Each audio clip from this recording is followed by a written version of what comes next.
अस्सलाम वालेकुम, good morning Faisalabad. कैसे हैं आप सब लोग? उम्मीद करती हूँ कि दिन का आगाज़ बेहतरीन अंदाज में कर चुके होंगे और आने वाले दिनों में भी अल्लाह पाक आपके लिए ढेरों ढेर आसानियाँ और आपके लिए कामयाबियों का जो है वो दिन लेकर आए और हर रोज़ हम एक नए अज़्म के साथ, एक नई मोटिवेशन के साथ जो है वो दिन का आगाज़ करते हैं। और हमारे बहुत सारे ऐसे जो है मसले मसाइल होते हैं जिनके बारे में हम सोचते हैं कि आज हमने ये सब काम करने हैं। तो जब भी आप किसी काम का आगाज़ करते हैं तो उसके लिए आपको भरपूर एनर्जेटिक होने की ज़रूरत है। कोशिश करें कि अपना बहुत ज़्यादा ख्याल रखें। जब भी किसी काम के सिलसिले में घर से बाहर जाएं तो एक पॉजिटिव वाइब के साथ जाएं ताकि आपका दिन का आगाज़ तो जो बेहतर अंदाज में हुआ है बाकी दिन भी बहुत अच्छा गुजर सके। हम देखते हैं हालात हाज़िरा कुछ इस तरह के हैं कि इर्द गिर्द बहुत ज़्यादा मायूसी है, बहुत सारे नेगेटिव एक्सपेक्ट्स हमें नज़र आते हैं। तो कोशिश करें कि दूसरों के साथ जो है वो खैर बरकत का जो है वो रवैया रखें और साथ ही साथ अपने प्यारों के, अपने स्पेशली अपने वालिदैन का बहुत ज़्यादा ख्याल रखें। मौसम बदल रहा है तो अपनी बॉडी को हाइड्रेट रखें। जब भी बाहर निकलें तो सनस्क्रीन का इस्तेमाल ज़रूर करें, मास्क को ज़रूर करें क्योंकि स्मोक की वजह से बहुत ज़्यादा इन्फेक्शंस होने के जो चांसेस हैं वो भी बढ़ जाते हैं। तो अपना बहुत ज़्यादा ख्याल रखें क्योंकि आपकी सेहत हमारे लिए बहुत ज़्यादा इंपॉर्टेंट है। और अगर किसी के दिन का आगाज़ थोड़ा सा लो हुआ है तो उसकी एनर्जी को बहाल करने के लिए हम आगे हैं, क्योंकि कहते हैं कि ज़िंदगी के उतार चढ़ाव जो है वो ज़िंदगी का हिस्सा होते हैं और ज़िंदगी की खूबसूरती भी यही है। मंजिल तक पहुँचना महज एक मकसद होता है, जो एक्चुअल जर्नी होती है वो मंजिल तक पहुँचने का सफ़र और उसकी स्ट्रगल होती है, क्योंकि उसी के दौरान आप बहुत कुछ सीखते हो, बहुत सारे नए लोगों से मिलते हो। तो ज़िंदगी की अगर बात करते हैं तो ज़िंदगी जो है वो बिल्कुल एक खेल की तरह है जिसमें हार जीत सबका मुकद्दर होता है। और खेलों की अगर बात करें तो खेल जितना भी हमारे यहाँ मकबूलियत है उन सब खेलों में जो है वो क्रिकेट को बहुत ज़्यादा अहमियत हासिल है।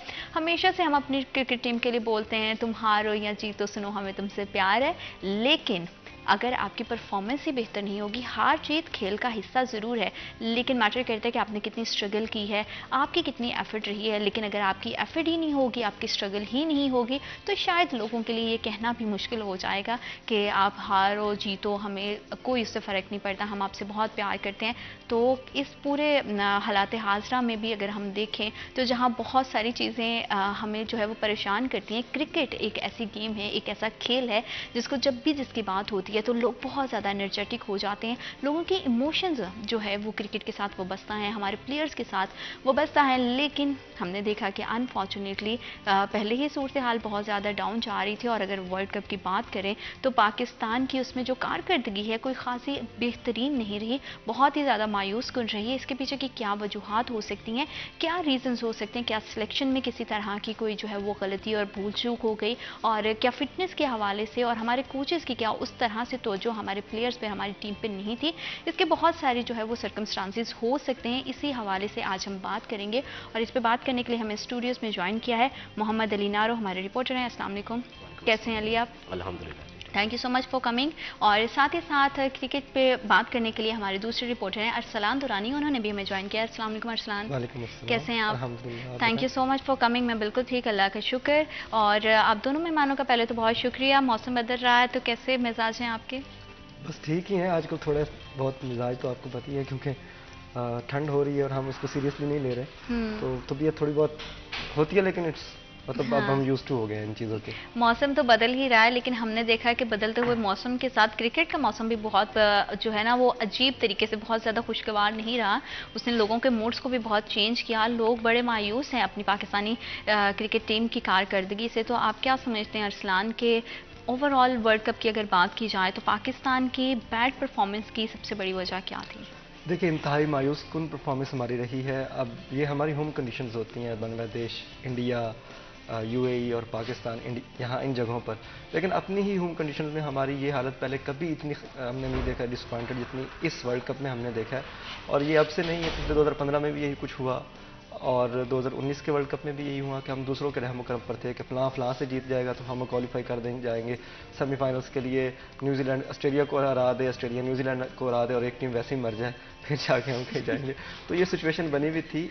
असल में मसला ये था कि स्टार्ट में ही जब एशिया कप हो रहा था तो तब भी समझ आ रही थी कि इनका इंटेंट ओडीआई क्रिकेट में कैसा है।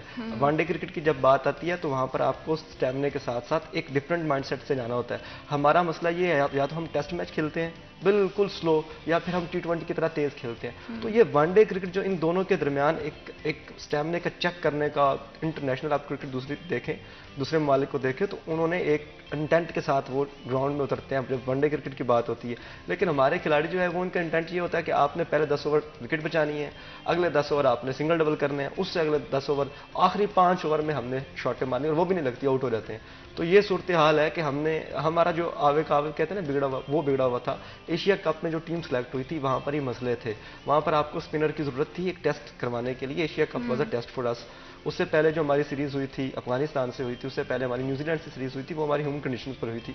वहाँ पर हम जीत गए क्योंकि हमारी कंडीशन थी, हमने थोड़ा सा आइडिया था कि अपनी पिचेस पे किस तरह के बैटर को लेकर जाना है, किस तरह के बॉलर्स को हमने यूटिलाइज करना, हम जीत गए। अब जब बात आई एशिया कप की, तो एशिया कप में ही हमारी जो टीम गई थी वो कोई इतनी अच्छी टीम नहीं थी, बॉलिंग पर्सपेक्टिव से अच्छा नहीं। नसीम शाह था उसमें, वो इंजर्ड हो गया, वर्ल्ड कप नहीं खेल सका, ओके नहीं था वो, लेकिन कहीं ना कहीं जो स्पिनर्स का रोल था इन कंडीशंस में वो कहीं भी नजर नहीं आया। अब हमारे स्पिनर्स की कुल मिला के मोहम्मद नवाज ने आपको किस बेस पर कैरी किया एशिया कप में भी, शादाब को किस बेस पर किया, फिर अगर शादाब को लेकर ही जाना था वर्ल्ड कप के लिए तो फिर उसामा मीर की क्या हैसियत रहेगी, उसको क्यों लेकर गए? अगर आपको ऑलराउंडर की जरूरत थी तो उससे अच्छा और बेहतर ऑप्शन आपके पास इमाद वसीम मौजूद था। सारे जितने भी विकेट्स निकाली हैं वो किसी लेग स्पिनर ने नहीं निकाली। अब इंडिया की बात कर ले तो उनका एक लेफ्ट आर्म बॉलर है रविंद्र जडेजा, तो वो उसने इतनी सारी विकेट्स निकाली है। इसके अलावा और सेंटनर जो न्यूजीलैंड का, उसने विकेट्स निकाली है। मुजीबुर रहमान उनके हैं अफगानिस्तान के, और उनके पास दो लेग स्पिनर उन्होंने रखे हुए थे, और दोनों ही एक लेफ्ट हैंड लेग स्पिनर था, एक राइट हैंड लेग स्पिनर था, दोनों ने विकेट निकाली। अगर अफगानिस्तान जैसी टीम वर्ल्ड कप में इंग्लैंड को हरा सकती है, पाकिस्तान को हरा सकती है, साउथ अफ्रीका को एक टाइम पर उन्होंने, ऑस्ट्रेलिया को एक टाइम पर उन्होंने टफ टाइम दे दिया, वो मैक्सवेल ना होता तो वो मैच भी शायद वो जीतते, और उनके 86% चांसेस थे कि वो मैच को जीत जाते। लेकिन one handedly one man show हमने देखा, मैक्सवेल ने मैच जीता। मतलब वर्ल्ड कप में जब दूसरी टीम जो है पूरी प्लानिंग के साथ आ रही है, हमारी प्लानिंग क्या थी, हम पूरे के पूरे हमने बैटर्स उठा लिए अपनी मर्जी के, हमने बॉलर्स उठा लिए अपनी मर्जी के, हमने पेस गति वो कहते हैं तेज रफ्तार, जो बॉल इंडिया वाले गति कहते होते हैं उसको, गति में पड़े रहे, पेस में पड़े रहे, और पेस और आपका पेस अटैक पूरी तरह एक्सपोज हुआ इस वर्ल्ड कप में। इतनी कुट पाकिस्तानी बॉलर्स को पड़ी है, इतनी तो मैं कहता हूँ किसी बॉलर को नहीं पड़ी। हारिस रऊफ साहब जो है जाते थे, पहली बॉल पर उनको बाउंड्री लगती थी और आखिरी बॉल पर भी उनको बाउंड्री से स्वागत और बाउंड्री पर ही उनका इख्तिताम हो रहा था, ये सूरत हाल थी। तो जो पहली सिलेक्शन हुई वही गलत थी, तब ही हमें चाहिए था कि हम अच्छे स्पिनर्स दो टीम में लेकर जाते। अब पॉसिबल चांस था इमाद वसीम का कि आप उसको एशिया कप में भी खिलाओ, हाँ। उसको वर्ल्ड कप के लिए भी कैरी करो, एक अच्छा आपके पास ऑप्शन था। फिर वो ये है कि वो कैप्टनसी करता आ रहा है अंडर 19 से।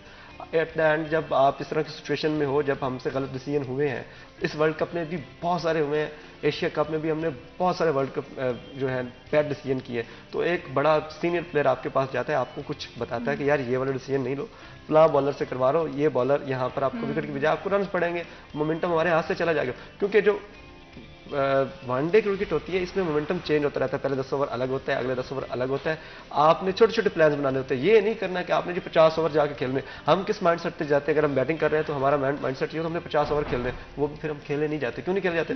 पहले जाके डिफेंसिव खेलते हैं कि हमने विकेट बचानी है। हाँ। अब हमारे मसला ये है कि हम दुनिया की कोई आठवें नंबर पर हम आ रहे हैं, जिन्होंने बाउंड्री, पहली बाउंड्री अब्दुल्ला शफीक ने कुछ चौथे मैच में वर्ल्ड कप में जाकर मारी है, पहले 10 ओवर्स में पावर प्ले में, बैटिंग पावर प्ले, जब आपके पास सिर्फ 3 फील्डर आउटसाइड द सर्कल होते हैं, मतलब आपके पास खुली छूट है, आप कहीं भी टॉप एज भी लग जाए ना तो एटलीस्ट चौका हो जाता है वो। तो वहां पर भी इतना डर के ये खेला है कि वो उस बंदे ने आके कोई एक छक्का मार मतलब कि वो देखने में ऐसा लग नहीं रहा था इरफान के कोई नेशनल टीम के जो है ना वो प्लेयर्स खेल रहे हैं, बिल्कुल ऐसा लग रहा था कि जैसे बिल्कुल ही कोई जो है ना कोई बिगनर्स हैं जिनको बिल्कुल नहीं पता है और जिधर भी जा रहा है मन। और वही बात है कि एक प्रेशर की भी अगर बात करें तो बहुत ज़्यादा जो है पाकिस्तानी टीम पे हम हमेशा से देखते हैं कि प्रेशर बिल्डअप हो जाता है। कंपटीशन की जब भी हम बात करते हैं अली, तो इंसान हमेशा से कहता है कि मैं खुद का कंपटीटर खुद ही हूँ, ठीक है, हमने खुद से कम्पीट करना है। लेकिन अनफॉर्चुनेटली इस through out the world cup हमने एक ही बात सुनी कि फला टीम हार जाएगी तो पाकिस्तान आगे चले जाएगी, फला को हरा देगा तो पाकिस्तान का जो है चांस बन जाएगा। मतलब हम अपनी परफॉर्मेंस पे जो है अपनी टीम की परफॉर्मेंस पे बात करने के बजाय दूसरी टीम्स को, जैसे कहते हैं ना कि किसी की टांग खींच के आगे जाने वाली बात, वही हो रही थी। तो आप क्या समझते हैं कि पूरे वर्ल्ड कप के दौरान जो पाकिस्तान टीम की परफॉर्मेंस रही है इसके पीछे की क्या वजूहात थी? क्या उनकी प्रैक्टिस नहीं थी, फिटनेस के प्रॉब्लम थे, या फिर टीम का सिलेक्शन ही गलत था? जीनत, हर बार जब कोई बड़ा इवेंट आता है क्रिकेट का, वो T20 वर्ल्ड कप हो, चैंपियन ट्रॉफी हो, या फिर 4 साला वर्ल्ड कप हो, मेन जो इवेंट है ओडीआई का, तो हमारे साथ ये उम्मीदें जुड़ी होती थी कि एटलीस्ट हमने टीम बहुत बेहतर भेजी है, सबसे बेहतर हमारी टीम गई है, जो हमारे पास मटेरियल मौजूद था हमने उसमें से बेहतरीन सिलेक्शन की है। तो इस मरतबा सूरत हाल इसके बरक्स नज़र आ रही थी। दिन के आगाज़ के साथ ही, शुरू दिन से ही हम देख रहे थे कि हमारी टीम के ऊपर, जो कि वर्ल्ड कप में गई है, जैसे अरसलान दुरानी ने जिक्र किया कि एशिया कप में हम फ्लॉप हो चुके थे, और उन्हीं को छांट फांट के जो किया गया वो इकट्ठ करके भेजी गई टीम, तो उसके ऊपर काफ़ी ज़्यादा तनकीद हो रही थी, नेशनल सतह पर भी हो रही थी, इंटरनेशनल सतह पर भी हो रही थी कि ये टीम शायद वैसे परफॉर्म ना कर पाए। और उसको हमने देखा भी वर्ल्ड कप में कि हमारी हर बार हमारी टीम जाती थी, उसके पास कोई ना कोई एक लेंथ होती थी, कोई ना कोई उसका एक फोर्स होती थी उसमें कि यार ये हमारी जो साइड है ये परफॉर्म करेगी। अगर हमने एक टारगेट कम दे दिया है तो हमारी बॉलिंग साइड बड़ी तगड़ी है, वो कवर कर जाएगी, और अगर हमारा जो उन्होंने टारगेट ज़्यादा बना लिया तो फिर भी हमारी बॉलिंग जो है वो उनको करेगी कवर। लेकिन इस बार ऐसा हुआ, हमें हर तरफ से मायूसी दिखाई दी, वो हमारी बैटिंग लाइन हो या बॉलिंग लाइन हो। फील्डिंग तो खैर हमारी कभी भी ऐसी नहीं रही कि जिसको हम कह सके कि काबिल तारीफ थी, तो वो हमें धज्जियां उड़ती दिखाई दी इस वक्त, इस बार इस वर्ल्ड कप में, कि हमारा जो पेस, हमारी जो फास्ट बॉलिंग होती थी, हमारा मान होती थी, और हमारा एक किस्म का, आप पंजाबी में एक लफ्ज़ बोला जाता है टैका, दूसरी टीम के ऊपर जो हमारा एक फोर्स होती थी, दबदबा होता था, वो हमें दिखाई नहीं दिया। हमारे फास्ट बॉलर्स ने जिस तरह से धुलाई करवाई है, और जो हुआ है एक एक के साथ, वो शाहीन अफरीदी हो, वो हमारा हारिस हो, कोई भी हो, उन्होंने किसी एक को भी बख्शा नहीं है। हम जानते थे कि इंडिया की जो कंडीशंस है वो बैटिंग कंडीशंस होती हैं, हमेशा से चलते आया है, और ये इंडिया वाहिद ऐसा मुल्क है जिसकी हमेशा से पिचेस बैटिंग पिचेस रही हैं, क्योंकि उनकी स्ट्रेंथ बैटिंग में है, तो वो हमेशा से उसको देखते हैं। हमने इसके मद्देनजर क्यों नहीं फैसले किए कि हमारे पास कैसा पेसर होना चाहिए, हमने कैसी लेंथ रखनी है, और हमेशा से प्लानिंग का फुकदान रहा है। क्रिकेट जब सिलेक्शन कमेटी बैठती है तो मुशावरत की जाती है, और पहले दिन से ही कहा जा रहा था कि ये पाकिस्तान 11 नहीं है, ये बराबर फ्रेंड्स 11 है, दोस्त इकट्ठे किए हुए हैं और वो जाके परफॉर्म कर रहे हैं। तो जिसके असरात हमें दिखाई भी दिए। एक दो मैचेस हमने देखे कि हम आसानी से बाआसानी हमने उसको थोड़ा सा अचीव कर लिया, लेकिन हम उन टीमों के साथ भी फंसे हैं जो कि आसानी से इस वर्ल्ड कप में हारी थी। ऑस्ट्रेलिया का आगाज बिल्कुल अच्छा नहीं था, उसको पावर हमने दी, वो हमारे ऊपर चढ़ाई कर गया। उसके बाद ऑस्ट्रेलिया फॉर्म में आया। एक बात बताओ, आपने कहा ना कि उसको पावर हमने दी। नीदरलैंड और श्रीलंका, ये दोनों क्वालिफाइंग राउंड एक होता है वर्ल्ड कप से पहले, तो इन कितने हालात इनके टाइट थे कि ये श्रीलंका क्वालिफाई करके आए, उन्होंने हमें 345 रन का टारगेट दिया। आप यहाँ से अंदाजा लगाए हमने ऑस्ट्रेलिया को कहाँ से हराना था। वो तो बस हो गया कि हम इतने करीब आके उनसे हार गए, या साउथ अफ्रीका के करीब आके हम हार गए, वो भी उनकी बैटिंग जो है वो चौक कर गई थी। अक्सर उनके साथ ये होता है। अदरवाइज हम नीदरलैंड से बड़ी मुश्किल से जीते हैं। हमने श्रीलंका को कोई कंफर्टेबल विन नहीं है। वो 345 रन का टारगेट अगर आपको क्वालिफाइंग टीम आकर देकर जाती है, तो यहाँ पर आपकी बॉलिंग पर कितने पहले दिन से तो वही बात है कि प्लेट में थाली में डाल के अगले को जो है ना वो जीत अपनी सर्व कर देनी। जहाँ पे एक्शन होता है वहाँ पे अली रिएक्शन भी आता है। तो शायकीन क्रिकेट का इस तमाम सूरत हाल पे किस तरह का रिएक्शन आपने देखने मिला, उनके जज्बात क्या थे? जीनत, इसमें मैं आपको बात बताऊं कि एक्शंस या रिएक्शंस उनके खिलाफ आते हैं जिनसे उम्मीदें वाबस्ता हों। इस मर्तबा हमें ये मैं सादा से अल्फाज कहूंगा कि ठंडा वर्ल्ड कप था हमारे लिए, जिसमें कोई हमें गहमा गहमी नहीं नजर आई, कोई हमें बड़ी स्क्रीन्स नहीं नजर आई। कुछ हमारे मुआशी हालात भी इसमें इफेक्ट रखते हैं, असरात रखते हैं कि उलझनों के शिकार थे हमने। लेकिन क्रिकेट एक ऐसा हमारा इवेंट होता था जिसमें हम सब कुछ छोड़ छाड़ कर इसकी तरफ मुतवज्जे हो जाते थे। लेकिन इस बार लोगों ने स्टेटस तक नहीं लगाए हैं, वो फेसबुक हो, वो आपका सोशल मीडिया हो, कमेंट्स तक नहीं आए, लोगों ने इसका तज़किरा तक नहीं किया। अब बाबर 11 बाहर हुई है वहां से, तो उसका कोई हमें ग्राउंड पे नजर नहीं आया, कोई भी हमने तनकीद नजर नहीं आई, कोई कुछ नहीं आया। लोगों ने कमेंट्स करना ही मुनासिब नहीं समझे कि ऐसी टीम हमारी इस बार ऐसी गई है जिन्होंने पूरे का पूरा उम्मीदों पर पानी फेरा कि हमें कुछ नजर आए। 2011 के बाद से हम सेमीफाइनल्स में भी नहीं पहुंच पाए हैं, और हमारी टीम मुसलसल जो बदतदरीज है वो नीचे उसकी परफॉर्मेंसेज आ रही हैं। आपने वनडे क्रिकेट में या आपने टेस्ट क्रिकेट में जी हमारा मोरल बहुत अप है, आपने टीम ऊपर रखी हुई है, सब कुछ रखा हुआ है। भाई जब इवेंट्स व्यूअर्स आते हैं, देखना तब होता है कि आप लोगों की परफॉर्मेंस क्या है। जब आपके सामने तमाम ममालिक की टीमें एक जगह पे इकट्ठी हैं, आपने वहां पे प्रेशर, और ये हमारा अलमिया रहा है कि हम कभी भी प्रेशर हैंडल नहीं रहे। क्रिकेट टीम की परफॉर्मेंस पे और शायकी ने क्रिकेट का क्या रिएक्शन रहा उस हवाले से मजीद बात करेंगे। वक्त एक छोटी सी break, I will be right back after short break.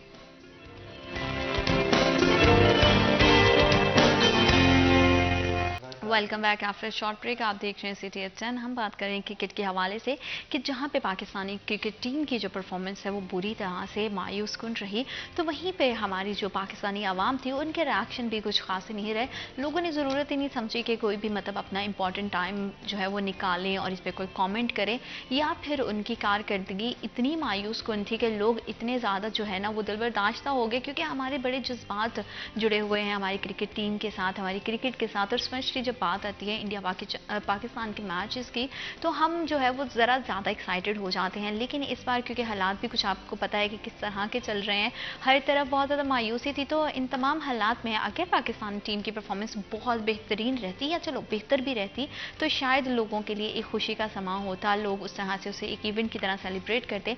लेकिन अनफॉर्चुनेटली हमने देखा कि पाकिस्तानी क्रिकेट टीम की जो परफॉर्मेंस है वो हर गुजरते दिन के साथ बुरी से बुरी होती गई, और इसका नतीजा ये निकला कि पाकिस्तानी टीम आज वर्ल्ड कप से जो है वो बाहर हो गई। और पिछले 3 साल से जो है पाकिस्तानी टीम सेमीफाइनल्स तक नहीं पहुंच सकी। 2015 की अगर हम बात कर लें, 2019 की बात कर लें, और अब 2023 है, तो इसमें भी सेम वही सब चीज़ें नहीं। लेकिन परफॉर्मेंस की अगर बात करें, ओवरऑल जर्नी की, जैसे कि मैंने स्टार्टिंग में भी बात की कि मंजिल से पहले जो सफ़र होता है वो बहुत ज़्यादा इंपॉर्टेंट होता है। अगर वो सफ़र ही आपका मायूस कुन होगा तो फिर उस पर कुछ कहा नहीं जा सकता। उसके पीछे हम किसी को भी फिर ब्लेम करें, फिर तबसरे कर सकते हैं, एक दूसरे पे जो है वो उंगली उठा सकते हैं, लेकिन हम उस हालात को बेहतर नहीं कर सकते। उन चीज़ों को, उन मोमेंट्स को दोबारा से हम जो है ना वो रिवाइंड नहीं कर सकते हैं। तो इस हवाले से हम बात कर रहे हैं और मज़ीद भी जानते हैं कि क्या हमारी मैनेजमेंट का इसमें कितना किरदार रहा है। अरसान, अगर देखें मैनेजमेंट की बात करें और क्रिकेट टीम की बात करें, तो आपको लगता है कि इनके आपस के क्लैशेस जो है वो परफॉर्मेंस पे बुरी तरह उन्होंने परफॉर्मेंस को जो है मुतासिर किया? देखिए, ये तो हर वर्ल्ड कप में हमारी यही परफॉर्मेंस होती है, और हम ये डिस्कस कर रहे थे कि आपस में जो क्लैशेस होंगे। पहली बात तो ये है कि हमें इंग्लिश कोच की ज़रूरत ही क्यों है। हमें गोरी चमड़ी से हमें पता नहीं कौन सी लगाव है, मुझे नहीं समझ आती कि हमें क्यों ज़रूरत उसकी। हमें वो बंदा चाहिए जो एटलीस्ट हमारे लोगों के साथ अच्छी तरह से कम्युनिकेट कर सके, उनको बता सके कि भाई ये कंडीशंस हैं, ये हमारे छोटे छोटे टारगेट्स हैं, ये हमने अचीव करना है, इस तरह से हमने मैच को जीतना है। अब वो बंदा आके मतलब इतनी रिडिकुलस उसने बयान दिए पूरे वर्ल्ड कप में, वो मिकी ऑर्थर जिसको उन्होंने हेड कोच बना के बिठाया हुआ है, भाई दिल दिल पाकिस्तान गाना नहीं लगाया इसलिए हमारे मोरल डाउन हो गए। फिर वो क्या कह रहा था, एक और उसने इस तरह का कंट्रोवर्शियल बयान दिया। फिर हमारे बैटर आके कह रहे हैं जी हमें प्रोटीन नहीं मिल रही, हम कार्ब्स खा रहे हैं और हमारे जान नहीं आ रही, हमसे छक्के नहीं लग रहा पावर प्ले। मतलब अजीब किस्म की अब मैनेजमेंट है। कोई वो नहीं है कि यार आप इनको ग्रूम करो। अंडर 19 से लेकर जब आप नेशनल टीम को रिप्रेजेंट करते हो तो आपकी ग्रूमिंग नज़र आनी चाहिए। अब अंडर 19 के आप प्लेयर्स निकालें, उनसे बात करें तो आपको लगेगा यार ये कितने ग्रूम्ड है, इनके बात करने का तरीका कार। तो वो पीछे मैनेजमेंट होती है जो उनको सिखा रही होती है, छोटी छोटी चीज़ें, टेक्निक सिखा रही होती है, बोलना कैसे है, मीडिया को कैसे फेस करना है। ऐसा कुछ भी नहीं था। और इमाम साहब आके कह रहे थे कि हमें प्रोटीन्स की ज़रूरत है, हमें कार्ब्स मिल रहे हैं। मतलब इस लेवल पे जब आप इंटरनेशनल क्रिकेट खेल रहे हो और पूरी दुनिया का मीडिया आपको फोकस कर रहा है, आपका कोच कह रहा है दिल दिल पाकिस्तान गाने नहीं लगा है, मतलब ये बड़ी वो रिडिकुलस चीज़ें थी जिसकी वजह से पाकिस्तान का मजाक इंटरनेशनली। फिर हमारे यहाँ पर जो माशाल्लाह से एक्सपर्ट बैठे होते हैं उनकी बातें सुन के तो वैसे ही। असल में बात ये थी कि आपको कोई ज़रूरत नहीं है इंटरनेशनल कोच की। उस बंदे ने एशिया कप में पाकिस्तान टीम को ज्वाइन नहीं किया था। वो बंदा जूम पर बैठ के लेक्चर दे रहा था कि भाई आपने ये करना है, आपने ये खाना है, ये पीना है, इस इंटेंट के साथ आपने ग्राउंड में जाना। जो बंदा उन कंडीशंस में बैठे ही नहीं है, जिसने जाके ग्राउंड का विजिट ही नहीं किया, उसको क्या पता होगा कि अंदर क्या सिचुएशन चल रही है। मेरा स्क्रीन पर बैठ के मैं बता सकता हूँ कि वो जीनत साहिबा नजर आ रही है, मोहम्मद अली दारू साथ बैठा हुआ है, तो ये इतनी कोई बड़ी बात नहीं है। जूम पर बैठ के वहाँ काउंटी क्रिकेट के कोचेज है, 3-4 काउंटीज के वो कोचिंग कर रहा है उधर बच्चों की, वो अलग से कोचेज, और इधर पाकिस्तान टीम का अलग से कोच बन के बैठा हुआ है, जूम पर सिखा रहा है जी आप ये करें। हेड कोच का काम होता है वो बैक करे टीम को आके, नहीं था। फिर मैनेजमेंट की आपने बात की, हमारे जो फिजियोज हैं, पता नहीं वो एक बाबा साहब, मुझे उसका नाम नहीं आ रहा, पिछले कुछ 100 साल से उसको मैं देख रहा हूँ, खैर मेरी उम्र भी नहीं होगी, मतलब 2011 के वर्ल्ड कप में मैंने उसको देखा था, 2015 के वर्ल्ड कप में उसे वही बार बार वही रिपीटेशन, वही चीज़ें हो रही हैं। तो आपको नए लोगों की, यंग लोगों होने चाहिए। फिर आपने बात की कि लोगों का इंटरेस्ट नहीं रहा वैसे क्रिकेट में, क्यों रहा इंटरेस्ट जब आपके पास अभी टीम में बहुत सारे स्टार्स ऐसे हैं जो हमें लगता है कि ये बड़े स्टार्स है, बाबर आजम है, रिजवान है, शाहीन है, बड़े नाम है, लेकिन ये स्टार्स नहीं बन पाए, ये शाहिद अफरीदी नहीं बन पाए, ये शुएब अख्तर नहीं बन पाए, ये शुएब मलिक नहीं बन पाए, ये वो स्टार्स वसीम अकरम, वकार यूनिस नहीं बन पाए। हालांकि इनके रिकॉर्ड्स उनके जितने होंगे, लेकिन वैसे स्टार नहीं बन पाए। आज जब स्टार्स नहीं होंगे तो अवाम उनको देखने में वो इतना इंटरेस्ट नहीं लेती। वो स्टार्स कैसे बनते हैं, अवाम ही बनाती है, लेकिन स्टार्स की कोई अपनी भी होनी चाहिए, मैच विनर्स होना चाहिए। आपने जाकर 100 रन कर दिया, आपकी टीम मैच नहीं जीत रही, तो आप स्टार नहीं है। आप तब स्टार है जब आपको 2 बॉलों पर 10 रन चाहिए हो, तो आप अश्विन को 2 छक्के लगाएं। आप इतनी टेंस सिचुएशन में, जब इतना क्राउड बैठा हो, शोर मच रहा हो, आपके 9 आउट हो गए, आप 2 छक्के लगाए, फिर आप शायद अफरीदी बनेंगे, फिर आपका नाम भी आएगा। तो ये थोड़ी सी मसले मसाइल है। फिर ये है कि हमारे जो स्पॉन्सर्स हैं, हमारे जो वहाँ पर मार्केटिंग की टीम बैठी होती है पीसीबी में, इंतहाई थक्कड़ है, कोई काम नहीं करते। आपको पता था कि वर्ल्ड कप शुरू हुआ है, या आप जैसे कितने लोग इनको पता होगा वर्ल्ड कप है।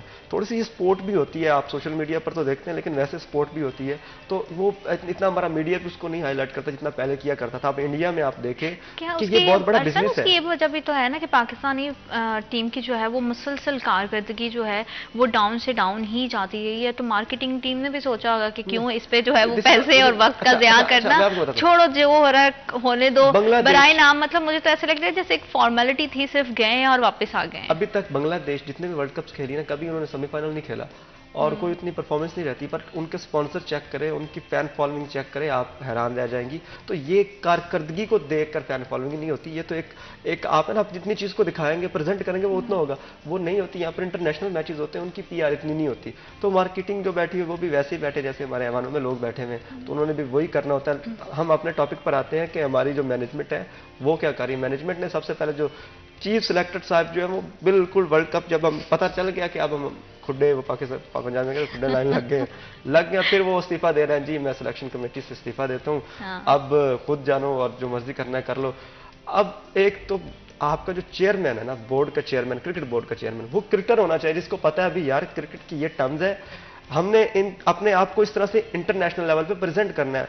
पाकिस्तान तीसरी बड़ी क्रिकेट प्लेइंग नेशन है, इतना टैलेंट है यहाँ पर, इतनी क्रिकेट खेलने वाले लोग हैं, प्यार करने वाले लोग हैं। सिर्फ अरसलान गलियों की हद तक है, इंडिया कैश कर रहा है। समझ में नहीं आ रही है कि वो टीम तक तो वो टैलेंट शायद पहुंचता ही नहीं है।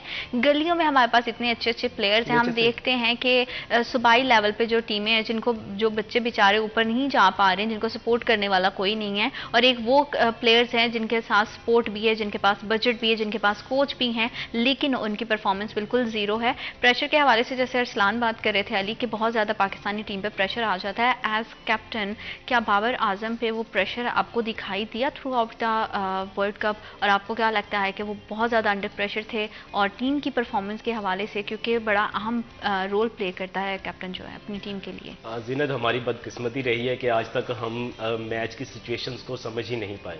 हमने कभी भी इवेंट को इवेंट की नज़र से देखा ही नहीं है। हमने एक स्ट्रेटजी अपना ली कि इसमें जाकर हमने ये करना है, और थ्रू आउट पूरा वर्ल्ड कप हमारी वही रहती है, उसमें हम अलिफ ज़ेर भी चेंज तब्दील नहीं करते हैं। तो बाबर आजम के साथ अलमिया ये रहा है कि उसने एक चीज़ सोच ली कि मैंने बेहतरीन परफॉर्म करना है, अपना मैंने देनी है विल पावर।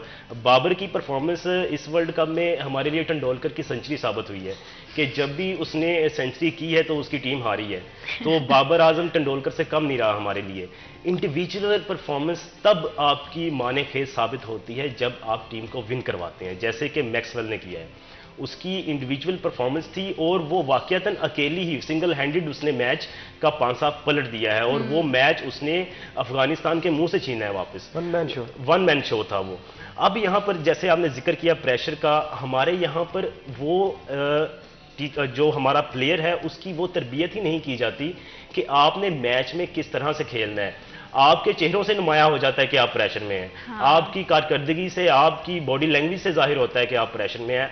इस हवाले से इंडिया की टीम है, ऑस्ट्रेलिया की टीम है और इंग्लैंड की टीम भी है, आखिरी गेंद तक वो ये जाहिर नहीं होने देते कि वो हार रहे हैं, वो परेशान हो चुके हैं, वो आपकी गेम से आउट होते दिखाई दे रहे हैं खुद को। नहीं, वो वैसे का वैसा ही खेलते हैं। अब हमने क्या किया है, न्यूजीलैंड जैसे ही जीता तो हमारी टीम के मोरल नीचे आ गया। हमने इंग्लैंड के साथ दिमागी तौर पर, नफसियाती तौर पर हमने अपनी शिकस्त कबूल कर ली। हमने सोच लिया कि हम वर्ल्ड कप से बाहर हैं, तो उसका नतीजा हमने एंड वाले मैच में देखा इंग्लैंड के खिलाफ कि हमने उस टीम से हारे हैं जो पूरे वर्ल्ड कप में कभी जीत नहीं पाई एक आध मैच के अलावा।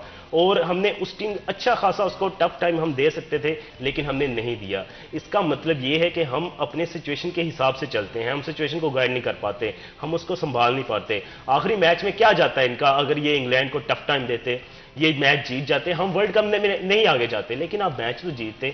ये हमारा अलमिया रहा है कि हम सामने वाली कंडीशन देखते हैं कि अगर तो हम आगे जा रहे हैं तो ठीक है, वगरना कुछ भी नहीं है। इंग्लैंड के खिलाफ हमारा मैच हारना ये वाजे करना के था कि हम नफसियाती तौर पर हारे होते हैं मैच पहले ही। और बाबर आजम की यहां तक बात रही तो बाबर आजम अच्छा होगा, एज अ प्लेयर अच्छा होगा। बाबर आजम पे कितना प्रेशर था और वो प्रेशर जो है वो कितना टीम की परफॉर्मेंस पे कितना ज़्यादा उसने इफेक्ट किया, इसी हवाले से मजीद बात करेंगे। वक्त एक छोटी सी ब्रेक का, will be right back after a short break.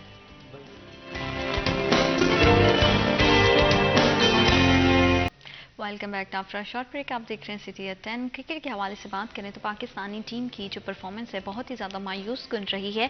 इन तमाम हालात में जो है वो जितने भी क्रिकेट लवर्स थे उनका भी कोई ख़ास रिएक्शन नहीं आया। स्पेशली अगर पाकिस्तानी बात की जाए क्रिकेट टीम की, तो उनकी जो है वो जाते ही फर्स्ट मैच से हमने देखना स्टार्ट कर दिया कि उनकी कारकर्दगी बहुत ज़्यादा खुशगवार नहीं थी। लेकिन फर्स्ट के एक दो मैचेस में हमें होता है कि चलो ठीक है, अभी तो आगाज़ है, आगे आगे जो है वो टीम की परफॉर्मेंस बेहतर होती जाएगी। लेकिन हमने थ्रू आउट द सीरीज देखा कि बिल्कुल भी जो परफॉर्मेंस थी वो बिल्कुल अच्छी नहीं रही और उसका नतीजा ये निकला कि आज हम जो है वो वर्ल्ड कप से बाहर हैं।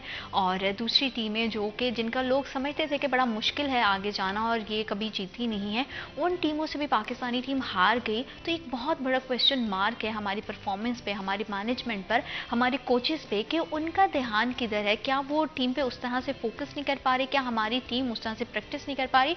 और इन तमाम इतनी बुरी परफॉर्मेंस के बाद बजाय कहते हैं ना कि गलती करके आप उस पर शर्मिंदा हो, आप शर्मिंदा होने की बजाय या अपनी गलती मानने की बजाय अपने अंदर क्या कमियां रह गई हैं उसको चेक करने की बजाय अगर आप बहुत ही बेकार किस्म से के और बहुत ही गैर ज़रूरी से लॉजिक देंगे कि हमें प्रोटीन्स नहीं मिला, हम कास्ट पे हैं, हम ये हम वो, मतलब कि अगर आप खाना एक दिन नहीं खा रहे हो या चंद दिन खाना नहीं खा रहे हो तो क्या हम काम नहीं कर सकते हैं। तो मतलब बहुत सारे ऐसे रूटीन में मैं तो लोगों को देखती हूँ जो सुबह का नाश्ता नहीं करते हैं, बड़ा अच्छा एक्टिवली अपना सारा दिन काम करते हैं। तो इस तरह की मेरा ख्याल है फजूल से जितने भी रीज़न्स हैं वो नहीं देने चाहिए। अगर आपके पास कोई सॉलिड और अच्छा रीज़न है तो वो आप दीजिए ताकि उसको सुनने वाले को भी समझ में आए कि क्या वो एक वैलिड रीज़न है या नहीं।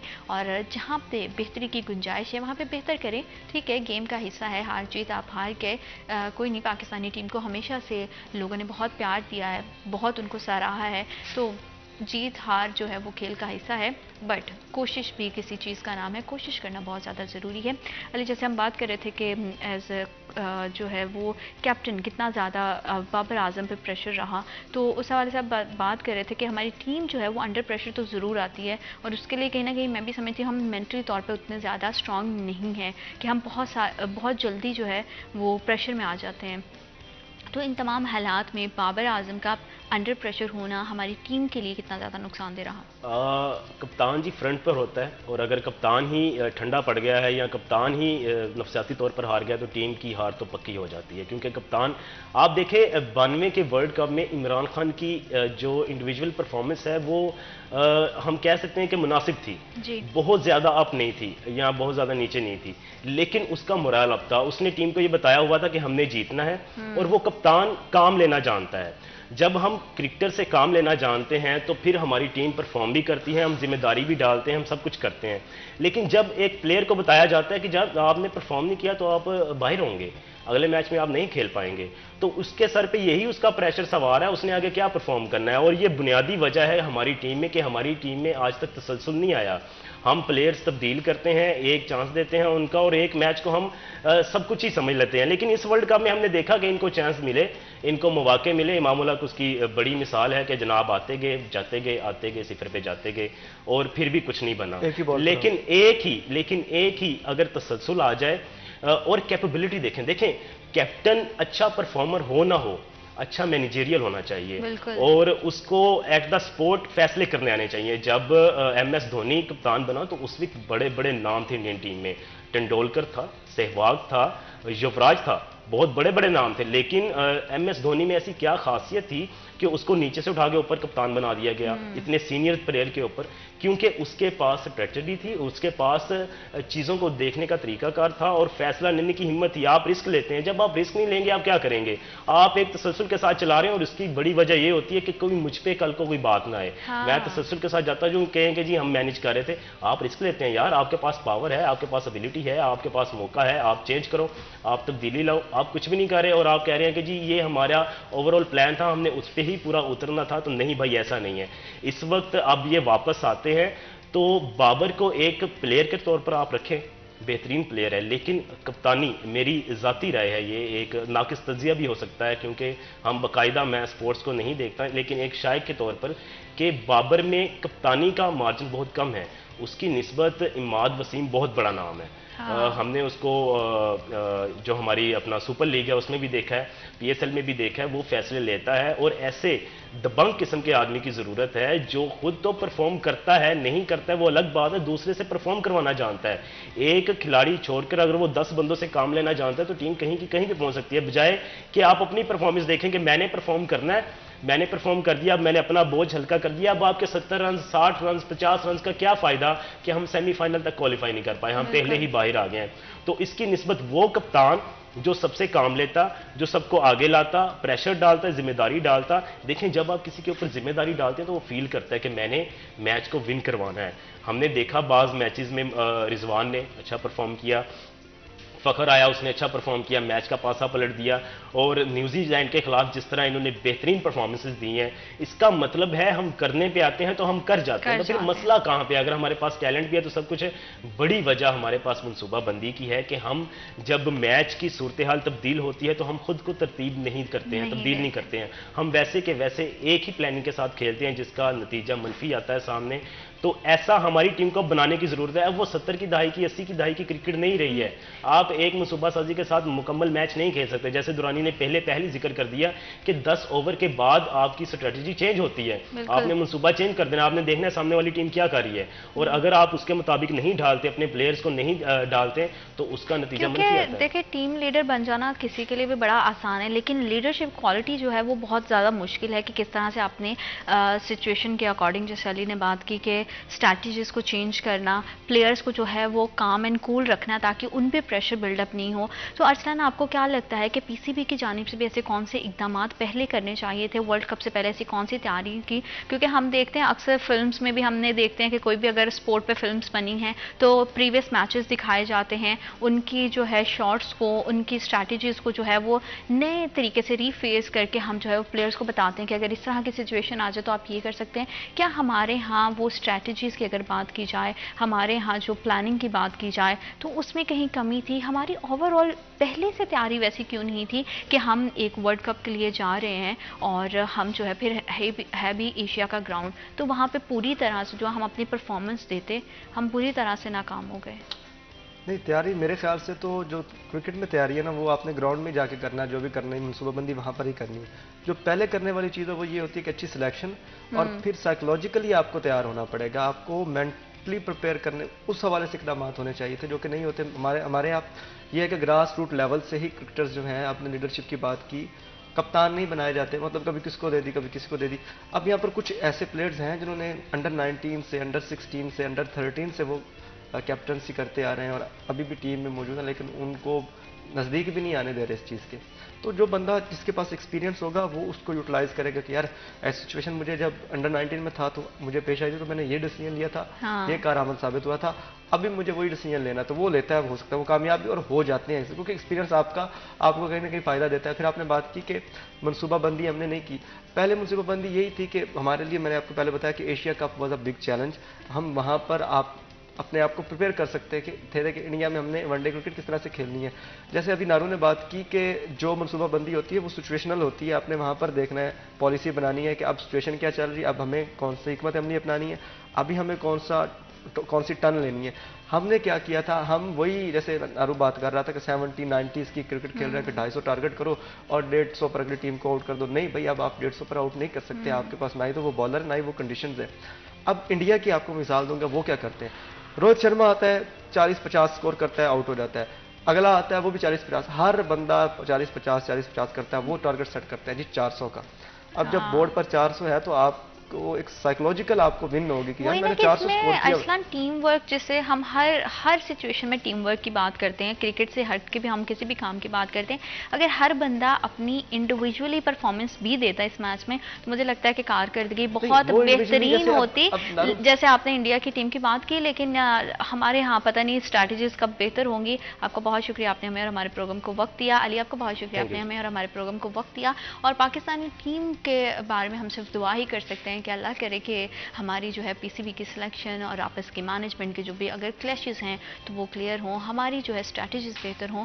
क्योंकि जब भी हम अपने नेशनल लेवल पर या इंटरनेशनल लेवल पर अपने खेल को रिप्रेजेंट करें तो हमारे पूरी कौम की, हमारी जो पूरे मुल्क की जो है वो जज्बात वाबस्ता होते हैं हमारे खेल के साथ, स्पेशली क्रिकेट के साथ। तो लोग इससे बड़े मायूस हो जाते हैं। अल्लाह पाक जो है वो बस रहम करे, यही कर सकते हैं। और दुआ भी यही है कि आने वाले वक्त में पाकिस्तानी टीम की जो सिलेक्शन है वो भी बेहतर और कारकर्दगी भी बेहतर हो। वक्त तो एक छोटी सी ब्रेक का, will be right back after a short break.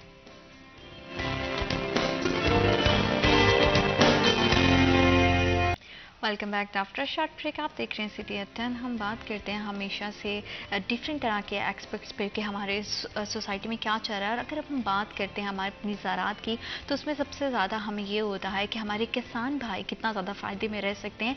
हमारे इससे बहुत ज़्यादा कंसर्न होता है, जैसे कि आपके गन्ने की क्रशिंग का सीज़न स्टार्ट हो गया और उसकी डेट जो है वो 20 नवंबर जो है वो अनाउंस कर दी गई है। तो इस क्रशिंग सीज़न से किसान को कितना फ़ायदा होगा और हमारी जो चीनी है उसके रेट्स कितने हैं और क्या उसकी स्मगलिंग को इस बार भी रोका जा सके। क्योंकि गुज़िश्ता सालों में हमने देखा कि अगर हमारी शुगर हमारे यहाँ से बनकर दूसरे जो दीगर ममालिक है वहाँ पे स्मगल होती है तो उसका बेनिफिट हमें नहीं अल्टीमेटली जाता, उसका नुकसान हमें ये होता है कि हमें जो है हमारे यहाँ चीनी महंगी मिलती है। तो पूरा सीज़न किस तरह से गुजरा और कितनी गन्ने की पैदावार हुई और कितना ज़्यादा हम ज़्यादा से ज़्यादा कितनी इससे जो है वो शुगर बना सकेंगे और फिर क्या हम इसकी स्मगलिंग को रोक पाएंगे। इसी तरह किस तरह के इक़दाम किए जाएंगे हमारी गवर्नमेंट की तरफ से और हमारी जो एसोसिएशन है उनकी तरफ से। इस तमाम प्रोसेस पर बात करने के लिए आज हमें स्टूडियोज़ में ज्वाइन किया है असलम बली हैं, नायब सदर FCCI और president sugar linker association Faisalabad, senior vice chairman Punjab sugar dealer association. अस्सलाम वालेकुम सर, कैसे हैं आप? जी बिल्कुल ठीक ठाक। Thank you so much for coming sir, आपका बहुत शुक्रिया कि आप अपने कीमती वक्त में से वक्त निकाल कर आए। सर सबसे पहले तो क्योंकि अब जो है वो 20 नवंबर डेट अनाउंस कर दी गई है क्रशिंग के लिए, क्योंकि पहले हम देखते थे कि इसे 15 दिसंबर तक खींच के ले जाया जाता था। तो आप क्या समझते हैं कि क्रशिंग टाइम पे होने से हमारे किसान को कितना फ़ायदा होगा? बिस्मिल्लाहिर्रहमानिर्रहीम, बहुत शुक्रिया आपका। असल बात यह है जी कि क्रशिंग सीज़न का जो सही टाइम है, जो सही वक्त है, वो तो नवंबर मिड से लेके एंड नवंबर तक होता है, क्योंकि गन्ना इस दौरान में मैच्योर हो जाता है जी। पहले अगर इससे पहले चलाएं मिलों तो गन्ने में रस नहीं होता, जिसको हम रिकवरी कहते हैं। वो 7% रिकवरी पे अगर मिलें चलाएं तो मिलों वालों को नुकसान है। और वैसे भी वो जो शुगर केन है उसमें शुगर नहीं होती, वो सिर्फ और सिर्फ चारा होता है उस वक्त। तो इसलिए किसान भाइयों को भी नुकसान होता है और मिलर को भी नुकसान होता है। और अगर वो गन्ने में रस नहीं होगा तो चीनी नहीं मरेंगी। तो ये फेक प्रैक्टिस होती है। हाँ, अगर मिड नवंबर में मिलने चलें तो उससे जो है ना वो रिकवरी तकरीबन 8 के करीब करीब आ जाती है, जिससे एक सफिशेंट जो है प्रोसेस वो बनता रहता है, चलता रहता है। तो इस मरतबा जो है वो बड़ा अच्छा टाइम है, 20 नवंबर को मिलें चलनी चाहिए। और मेरे ख्याल से रिकवरी भी जो है वो स्टार्ट में होगी 8 से, और 8 के जाके और औस रिकवरी जो है वो हमारी वो जिस तरह पूरे सीज़न में चलती है उसके मुताबिक चलेगी। और ग्रोथ को भी इसका इंशाल्लाह फ़ायदा पहुंचेगा और मिलर को भी फ़ायदा पहुंचेगा। और हम एक सफिशेंट जो मिकदार है चीनी की वो इस पूरे सीज़न में बनाने में अल्लाह के फजल व करम से कामयाब हो जाएंगे। बिल्कुल, अगर क्योंकि अगर हम एक सफिशिएंट तादाद में, जैसे आपने बात की कि चीनी बनाएंगे, तो इससे हमारे जो किसान हैं उनको बहुत ज़्यादा फ़ायदा होगा। और हमने ये भी देखा है कि जैसे कि हमारे पास जो रॉ गन्ना है उसकी कीमत भी जो है पंजाब में 400 रुपये मुख्तस कर दी गई है, और सिंध में जो है वो 425 रुपये। तो 25 रुपये के डिफरेंस से आप क्या समझते हैं कि कितना फ़ायदा और कितना नुकसान होगा?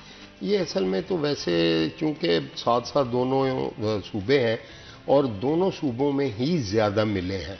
केपी में थोड़ी मिलें हैं और ये ज़्यादा मिलें जो है हमारे इन दोनों सूबे में ही हैं। और ये जो पंजाब और सिंध की जो हमारा बॉर्डर है, ये ज़्यादा हमारी कैपेसिटी वाली मिलें जो है ना पंजाब की, वो वहाँ पे है ज़िला रहीमयार खां में, और उनकी कैपेसिटी भी ज़्यादा है और मिलें भी ज़्यादा वहीं पे हैं। तो ये फ़र्क होना नहीं चाहिए असूली तौर पे, मगर बहरहाल ये अपने अपना सूबाई मामलात हैं, उनमें मैं तो खैर ज़्यादा उसमें कमेंट नहीं कर सकता। तो होना तो ये चाहिए था कि दोनों तरफ रेट एक ही होता, और अगर ये रेट का तजाद होगा तो उसमें गन्ना जो है वो हो सकता है कि पंजाब का गन्ना सिंध में चला जाए और उसका जो है वो किसान भाइयों को वो उसका कोई मामला जो है वो अच्छे ना रहें। तो अगर रेट एक हो तो उसका ज़्यादा बेहतर अंदाज में जो है ना उसको किया जा सकता है। हाँ, ये ज़रूर है कि इस वक्त चूँकि ट्रांसपोर्टेशन महंगी हो गई है, डीजल के पेट्रोल के रेट बहुत ज़्यादा हैं, फर्टिलाइज़र जो है उसको श्योर करना चाहिए हमारी हुकूमतों को कि उसके जो रेट हैं वो ब्लैक में मेरे किसान भाइयों को फर्टिलाइज़र ना मिले, ताकि वो पूरी तरह उसका फ़ायदा उठाएं और उसको गन्ने की कीमत जो है वो सही तरीके से मिले, किसी किस्म का कोई मामला उनके साथ ना हो, उनकी ट्रॉलियाँ जो है वो भी अच्छे तरीके से मिलों के ऊपर उनका गन्ना जो है वो जा सके। तो ये सारे मामला के ऊपर पूरी नज़र हमारी हुकूमतों को रखनी पड़ेगी। और मिलर हजरात जो हैं वो भी मेरे ख्याल से तो पहले ही बहुत ज़्यादा सपोर्ट करते हैं किसानों को। अगर कहीं को कमी कोताही है तो उनको उनके साथ अपने मामला को बहुत ज़्यादा बेहतर करना चाहिए। बिल्कुल। और अगर थोड़ी सी प्रोडक्शन के हवाले, पैदावार के हवाले से बात करें गन्ने की, तो आप क्या समझते हैं कि इस साल की जो पैदावार है गुज़िश्ता सालों की निस्बत बेहतर थी या उसमें कमी वाक़या हुई है? पिछले साल ये हुआ कि उससे पिछले साल हमने बहुत बेहतर पैदावार की थी, जो तकरीबन 8 करोड़ बोरी के करीब थी। अच्छा। जो पिछला साल गुजरा है उसमें हम 7 करोड़ बोरी से कम बना सके थे, और उसकी वजह थी कि हमारे यहाँ ज़रा कोई सैलाब वगैरह आ गए, दूसरे तीसरा हो गया। तो इस मरतबा मैं समझता हूँ कि 7 करोड़ बोरी जो पिछले साल बनी थी, इस मरतबा तकरीबन उतनिया ही हम तकरीबन बना सकेंगे, जबकि 20% हमारा जो इस मरतबा काश्त भी कम है।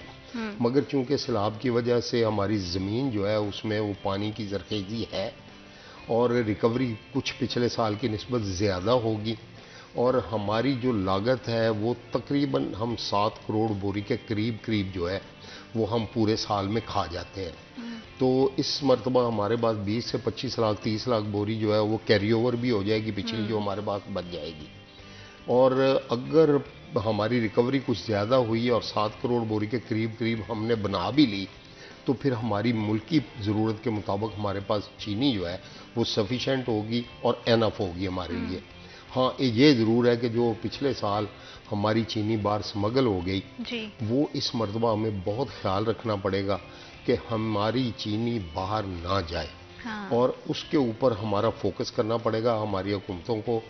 मैं खराज तहसीन पेश करूंगा अपनी पंजाब गवर्नमेंट को, फेडरल गवर्नमेंट को और अपने सिपा सलार को कि उन्होंने ये पिछले दिनों में जो अरेंजमेंट्स किए उसकी वजह से स्मगलिंग पर उन्होंने काबू पाया और चीनी के रेट 180 रुपए से कम होकर 140 रुपए पर आए जी। और ये उनकी एफर्ट्स थी। जी। अगर यही एफर्ट्स उन्होंने अपनी बरकरार रखी तो फिर मुझे वासक यकीन है कि चीनी जो अगर स्मगल ना हो इस साल, तो फिर चीनी के रेट जो हैं अल्लाह के फजलो करम से इस वक्त जो इस सुनहरियो चल रहा है 140, 35, 45, चूँकि लागत भी बढ़ गई है, पैदावारी लागत जो है वो मिलर की भी बढ़ी है, सारे के सारे अखराजात भी बढ़े हैं, लेबर कॉस्ट भी बढ़ी है, तो ट्रांसपोर्टेशन भी बढ़ी है।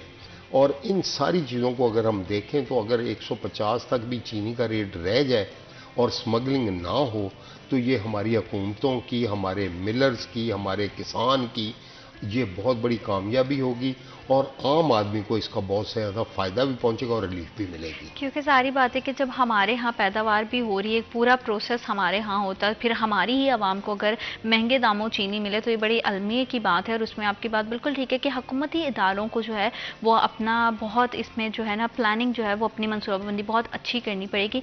जैसे आपने बात की कि लास्ट ईयर जो हमारी चीनी स्मगल हुई है, उस चीनी स्मगल होने के बाद अल्टीमेटली जो इम्पैक्ट है वो आवाम पे आता है, क्योंकि जो है हमें चीनी है वो महंगे दामों मिलती है। तो पिछले साल आप क्या समझते हैं कि ऐसी कौन सी कारकर्दगी कि ये कहाँ पे हमने ऐसा लैग किया था कि जिसकी वजह से हमारी चीनी जो है वो अफगानिस्तान की तरफ जो है बहुत बड़ी तादाद में स्मगल हुई? एक तो जो पूरी दुनिया में जो वर्ल्ड वाइड रेट थे ना चीनी के, वो तो हमसे बहुत ज़्यादा थे। हमारे यहाँ चीनी का रेट था तकरीबन आप समझ लें $600 और पूरी दुनिया में $700 थे। और डॉलर की फ्लैक्चुएशन की वजह से भी हम बहुत ज़्यादा दबाव में, प्रेशर में थे। हमारी इकॉनमी डावाडोल थी। दूसरा ये है कि मैं अगर माज़रत के साथ ये बात कहूँ कि जो पॉलिसी का तसलसल जो होता है वो बहुत काउंट करता है कौमों की ज़िंदगी में। हमारे यहाँ बदकिस्मती ये रही है कि हमारी कंटिन्यूटी नहीं रही पॉलिसीज़ में और मईशत में, वो भी हमें बहुत बड़ा लॉस हुआ है। सिर्फ चीनी में ही नहीं हुआ, हमारे बहुत सारे सेक्टर जो हैं वो भी, आप टेक्सटाइल सेक्टर को देख लें, आप दूसरी चीज़ों को देख लें कि हमारी इंपोर्ट बहुत ज़्यादा है और एक्सपोर्ट हमारी ना होने के बराबर है। हमारा टेक्सटाइल जो इस वक्त सेक्टर है वो ज़ुबू हाली का शिकार है। और ये सारी चीज़ों का सफ़र जो है ना वो एंड कंज्यूमर को करना पड़ता है और आम आदमी को, आम मजदूर को करना पड़ता है। और यही हमारे साथ हुआ, चीनी में भी हुआ, दीगर सेक्टर्स में भी हुआ। तो मैं उम्मीद करता हूँ अल्लाह के फजलो करम से कि जिस तरह इस वक्त पॉलिसीज़ बन रही हैं और आने वाले दिनों में इलेक्शंस भी होने जा रहे हैं जी। तो कोई भी हुकूमत, जो भी हुकूमत आए, हमको सियासी बात तो करेंगे नहीं, ना हमको सियासी लोग हैं, तो जो भी हुकूमत आए मैं ये उम्मीद करता हूँ कि वो आके पॉलिसियों के तसलसल को बरकरार रखेंगे। पॉलिसीज़ बनाते वक्त जो मुतल्लिका स्टेक होल्डर्स हैं उनको साथ लेके चलेंगे। जब साथ लेके चलेंगे पॉलिसीज़ बनेंगी, जो राइट मैन राइट जॉब वाला फ़लसफ़ा होगा, तो फिर हर चीज़ स्मूथ हो जाएगी। इदारे अपना अपना काम जब करेंगे तो फिर अल्लाह के फजलो करम से हर चीज़ स्ट्रीमलाइन होगी। तो स्ट्रीमलाइन होगी तो फिर हम जिस मुश्किल में इस वक्त पड़े हुए हैं उसमें से निकल जाएंगे। हमारे अवाम को भी रिलीफ मिलेगा। जिस तरह महंगाई कुछ ना कुछ कम हुई है अल्लाह के फजलो करम से। आप दालों के रेट देख लें, घी का रेट देख लें, चीनी के रेट देख लें। इसके अलावा मैं बेशुमार चीज़ों के नाम गिनवा सकता हूँ जिसमें बहुत ज़्यादा कमी आई है रेटों में। और ये सारा कुछ इन्होंने आके कुछ ना कुछ किया है मेरी हुकूमतों ने, मेरे सिपा सलार ने, और उसमें इनका किरदार है और वो नज़र भी आ रहा है। तो अगर इस तरह का तसलसल आने वाली हुकूमतें भी बरकरार रखेंगी तो इंशाअल्लाह मेरे लोगों को, मेरे अवाम को, मेरे मज़दूर को ज़रूर फ़ायदा पहुँचेगा। ताजर बरादरी जो है जिनको मैं रिप्रेजेंट करता हूँ, मैं ये बात पूरे ज़िम्मेदारी के साथ यहाँ पे आपके चैनल के तौर से कह रहा हूँ कि हम लोग हमेशा अपने अवाम का भला सोचते हैं और करते हैं और करते रहेंगे इंशाअल्लाह। क्योंकि ये मुल्क हमारा है तो हमने इसको साथ लेके चलना है। हमने कमाया भी यहीं से है, हमने कमाना भी यहीं है, हमारे बच्चे भी यहीं पैदा हुए, हमने यहाँ ज़िंदगी गुजारी है और हम इंशाअल्लाह इस मुल्क की बेहतरी के लिए सबको साथ लेके चलेंगे। एक ज़रूर गुजारिश करूँगा अपनी हुकूमत के आगे कि ज़रूर साथ लेके चला करें तमाम स्टेक होल्डर को। इसमें जहाँ जहाँ लूप होल है, जहाँ गैप है, उस गैप को जरूर ख़त्म करें। हाँ जी, जैसे आपने स्टेक होल्डर्स की बात की, आपने बड़े वाज़े तरीके से बोला कि जारी बात है कि जिसका काम उसी को साझे। जिस तरह के भी मसाइल आते हैं या जहाँ पे भी हम अपनी बेहतर राय स्टेक होल्डर्स दे सकते हैं, बहुत ज़्यादा इम्पॉर्टेंट है हमारे यहाँ जो है स्टेक होल्डर्स का और हमारी जो है गवर्नमेंट का एक टेबल पे बैठना, बात करना, ताकि चीज़ों को बेहतर अंदाज से सुलझाया जा सके। लॉन्ग टर्म पॉलिसीज़ इसमें कितनी ज़्यादा इम्पॉर्टेंट है? होना ही ये चाहिए। शॉर्ट टर्म जो है वो भी कभी कोई होता है किस मसले का, वो तो डंग टपाऊ पॉलिसी जो होती है वो तो वक्त गुजारने के लिए होती है ना। लॉन्ग टर्म पॉलिसी ही बनाएंगे तो ये मुल्क जो है ना वो तरक्की की राह पे गामजन होगा। और उसके लिए बहुत ज़रूरी है कि जो फ्लॉज हैं उनको दूर किया जाए। वो कैसे दूर हो सकते हैं? आप लोगों को साथ लेके चलें। मिसाल के तौर पे अगर टेक्सटाइल पॉलिसी बनानी है तो फिर किसी टेक्सटाइल के बंदे को साथ लेके चले, बिल्कुल वहाँ सही। पे इंजीनियर को साथ लेके ना बिल्कुल जाए। सही, बिल्कुल सही। एजुकेशन की पॉलिसी बनानी है तो वहाँ पे उस इस्सातिज़ा को साथ लेके चले, वहाँ पे किसी ताजिर को ना बिठाएं।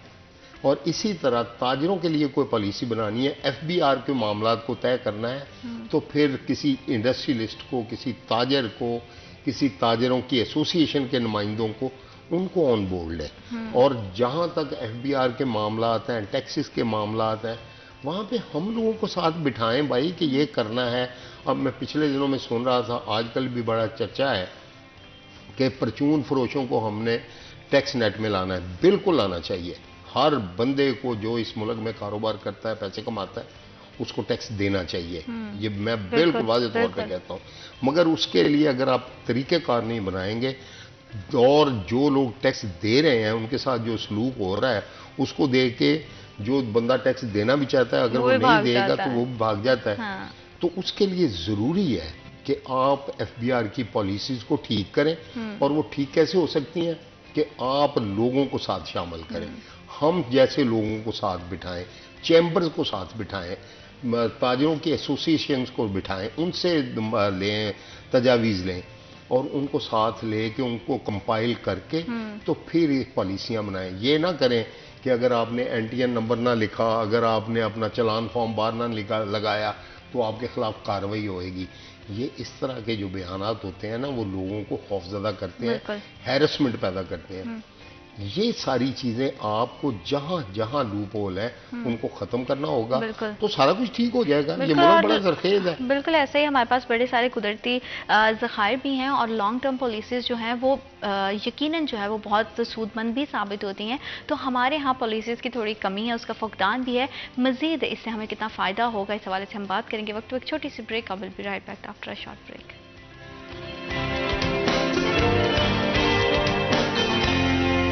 Welcome back after short break. आप देख रहे हैं सिटी एट 10 और जैसे कि 20 नवंबर डेट अनाउंस कर दी गई है हुकूमत की जानिब से, गन्ना की क्रशिंग का सिलसिला जो है वो सीज़न जो है वो स्टार्ट होने जा रहा है। इससे हमारे जो है किसान भाई अगर बर वक्त इसकी क्रशिंग का सिलसिला जो है वो स्टार्ट हो जाता है तो उनको भी बड़ा ज़्यादा फ़ायदा होगा। और अगर तमाम निज़ाम आसान अंदाज से चलेगा तो मुतवक्का है और आने वाले दिनों में उम्मीद की जा सकती है कि जो चीनी के रेट हैं वो मज़ीद कम होकर मिलेंगे। और कितनी इसमें कमी वाक़या होगी उसी हवाले से हम बात कर रहे थे। मरी साहब, अगर क्रशिंग जो है वो अपने टाइम पे होती है तो क्योंकि अब सीज़न भी स्टार्ट हो गया है, तो क्या हम इस चीज़ की उम्मीद रख सकते हैं कि आने वाले टाइम में या जल्द हमें जो है वो चीनी की कीमतों में मज़ीद कमी दिखाई देगी? मैं ये समझता हूँ कि इस वक्त जो गन्ने का रेट है उसके हिसाब से अगर देखा जाए तो इस वक्त सिंध में एक्समिल रेट जो है ना वो 120-22 रुपये पर केजी है। और हमारे पंजाब में, साउथ पंजाब में 125-23-22 के करीब है। और सेंट्रल पंजाब में 125 से 28 के करीब है।